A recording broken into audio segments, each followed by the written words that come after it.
Thank you so much for joining us for this episode of Hello Barnet. It's a really exciting episode we have for you today.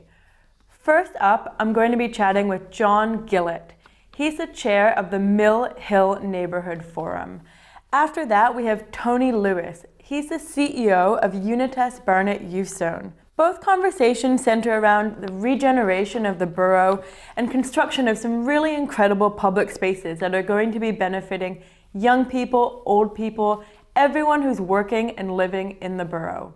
I am here with John Gillette, the chair of the Mill Hill Neighbourhood Forum. John, can you tell us a little bit about what is the Mill Hill Neighbourhood Forum for those who might not be as familiar? Okay, I will indeed. Basically, it's a group of local people who were designated by Barnet Council to write a plan for Northwest 7. And I say a plan, it's about how land should be used in Northwest 7. So we're looking at all aspects of the area, which is one of the largest postcodes in London geographically, but is blessed with probably 50% of the land being green, and much of the rest being built as a suburban family environment. So mostly it's 3-4 bedroom houses that are not high rise, and most people that come to Mill Hill to live and build their families want it to stay that way. So yes, we can write in the plan all sorts of policies about how the area might develop over the next 15 to 30 years. We're also doing a number of sort of what I call intervention projects, such that, trying to redesign the Mill Hill Broadway station, which doesn't have step-free access. We're hoping to put a hotel there, we're hoping to put a multi-storey car park there and some more commercial space. It also has some challenges with noise and air pollution, so we're trying to fix some of those things. So that's just a couple of projects that we're involved with. And specifically, we've been working really hard on this NW7 hub. What can you tell us about that? The NW7 hub is a completely sort of different area. We've a number of us got together and have set up a charity to run NW7 Hub. Now, what do I mean by that? First of all, we had the vision of taking a property in Dawes Lane in Mill Hill, which is pretty central to Mill Hill. It's in Mill Hill Park, and converting that into a community centre. Converting became an impossibility. The building is very old, it's pretty ugly, and not very well built. So we moved on to saying, well, we'll knock it down and we need to rebuild it. We talked to the council about that, and they have transferred the asset of the site to the charity. We now have plans that have been drawn up by architects to rebuild the facility. Partway through discussions with Barnet Council, they said to us, actually, we agree we'd like the library in this new building, but actually we'd like you to run the library, or somebody to run the library in the meantime in its current building. So we tendered for that, and that's what we've been doing the last just over a year. Since April 2017, we run the library in partnership with the council. We've also put into the old library building a cafe. We have lots of meeting rooms for people to hire. It's great for children's parties, for example. We run classes on acting, singing, dancing, music, tuition, etc. And quite a few evening events. We've had comedy nights there. We're having some music nights. And yeah, it's a great facility for Mill Hill residents. Half the size of the new building, so anything that we do in the current building, we can transport over to the new one, and just, it'll just be bigger and better. And I wonder, in your role as chair, you've been there now for 4 years. What are you most proud of? I think the most proud thing is that Mill Hill is a very multicultural area, and what we're trying to do is to bring the cultures together. So the new building, and in fact the current building in Mill Hill, and all the work we do with markets in the high street, etc., has been done to try and get people to think of Mill Hill as a community.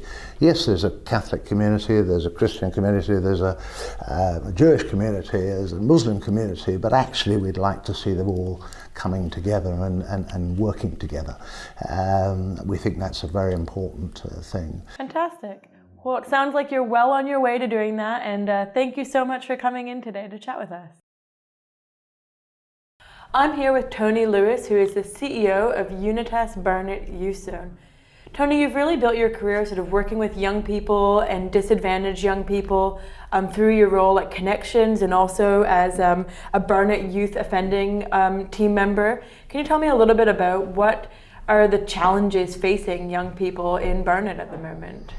I think the challenges facing young people in Barnet are not too dissimilar to the challenges that facing young people nationally, really, and that's one whereby they want to be given the opportunity to succeed, and for too many young people they're not being given those opportunities.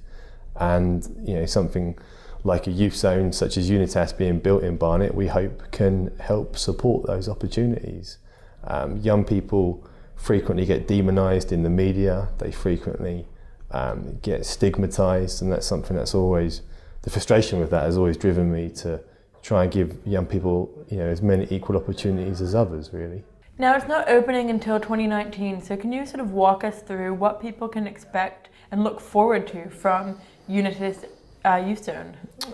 Unitas is going to be a real game changer for young people in this borough. It's going to provide them a safe, welcoming space in a modern facility to take advantage of up to 20 activities, 7 days a week. We'll be open when schools are shut from 4 o'clock, and we'll be open over weekends as well. And for just 50p and £5 a year annual membership, they'll get access to an incredible range of activities, from wall climbing to football. There'll be a four badminton court-sized gym, sports hall. There's going to be a recreational area. There's going to be an arts and crafts room. There's going to be spaces where young people can sit down with our staff and talk to them and build positive relationships. So we're really excited that this is a universal youth provision that's going to be available to young people in the borough. I read an interview in which you said you had a really clear vision for your role as CEO. Can you walk us through sort of what we can expect from that in the immediate future, but also maybe in the next sort of 3 to 5 years? Yeah, so I'm really clear that Unitas is here to transform the lives of young people in this borough. It's something that, it blows my mind that you could be a young person arriving in London from another country, unfamiliar with London or Barnet, and you could come to Unitas and you could pick up a guitar in the music room for the first time and start getting into music, or you could come into the sports hall and start playing football or badminton, or you could go into the arts and crafts room and find out you've got a skill that you never knew you had. And that's really incredible, and that's really powerful. And when I say about transforming lives, that is a really transformative effect. But beyond that, our mission is really to try and push on social mobility. I'm a real believer that social mobility slowed down in this country, and that for too many young people, they're not able to push on in life. And sometimes it could just be a case of who you know rather than what you know. And I want Unitas to be the vessel and the place where those relationships with, for example, our patrons and the wider business community can really play out. What can we expect from you as CEO in the immediate future, but also in the sort of next 3 to 5 years? Well, as CEO of Unitas, I really want to enact the vision that we hold in the organisation, which is to transform the lives of children and young people. And I want it to be a place where if you come down to visit us in a couple of years' time and you start speaking to young people, you'll hear stories about how Unitas was the place where those friendships and those relationships grew and developed. Beyond that, I'm really passionate about moving social mobility on for young people. So I want you to see and hear about stories of young people developing new skills, getting new opportunities as a result of coming down to Unitas and being hooked up with large multinational organisations who, in some respects are part of our patron network. but I want it as a place where young people's creativity, their enterprise and their innovation is allowed to really thrive. So when we talk about levelling the playing field for young people in society, we want Unitas to be a real driver behind that. Well, Tony, this truly sounds like such an important initiative, and we just thank you so much for coming in today to speak with us about it. Thanks very much for inviting me. Cheers. We are here today with Adonica from Global Style Services. Now this looks fantastic. What have you brought for us today? Bridget, we're going bright and bold to mark the end of summer. So let's start with the gents. I absolutely adore a floral print on a man's polo shirt. The detailing of the collar into such delicate fabric looks super, super sharp with tailored trousers or even just smart jeans. This beautiful pink linen shirt from Matalan is great quality. The material, the texture, the print would go with anyone of any age and any body shape. I would never think that was from Matalan. It is so chic. They've also got these really fun prints. Now guys, you don't need to be boring with the clothes that you're wearing. This watermelon print is so subtle, but it's really fun. What we want to see on a man is character, right? Do you think you need a bit of confidence to wear a watermelon top? I don't know. Sometimes you just need to try things. You know, you don't know until you try things on. So for the guys that don't like to show off their arms, you've got these beautiful long-sleeved linen shirts that you can wear over the top of a gorgeous soft t-shirt. I think this looks absolutely amazing with cotton trousers or those really long board shorts that everyone seems to be wearing these days. Well, I just love the way that you've layered those two pieces. It's really fun. Thanks. Let's go to the ladies because this is the new hot number from Matalan in this corally orange color. And what I like about this dress is it has the ability that you can undo all of the buttons and wear it like a long sexy gilet over the top of jeans and boots when it starts to get cold. That is such a good suggestion for being able to use a piece in more than one way. And this is exactly the same premise for anything that you have that is summer wardrobe related. So your beachwear again can be layered up over trousers and dresses and long sleeve tops. So don't put them away, ladies. And for those who like to remain a little bit more classic, you're never going to go wrong with a stripe. But my favorite piece that I wanted to show you, because I know you're a jumpsuit freak like I am, is this beautiful white jumpsuit from New Look.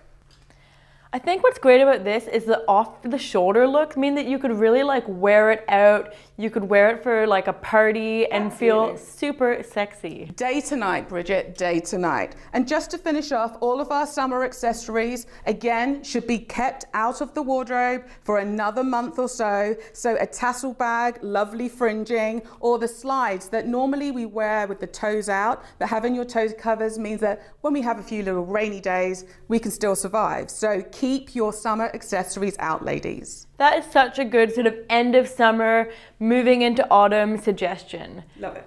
Thank you so much, Adonica, for joining us. It's been so great to learn about how to style the end of the summer, and everyone is going to be looking fabulous thanks to you. Thank you. Thanks so much for joining us for this episode of Hello Barnet.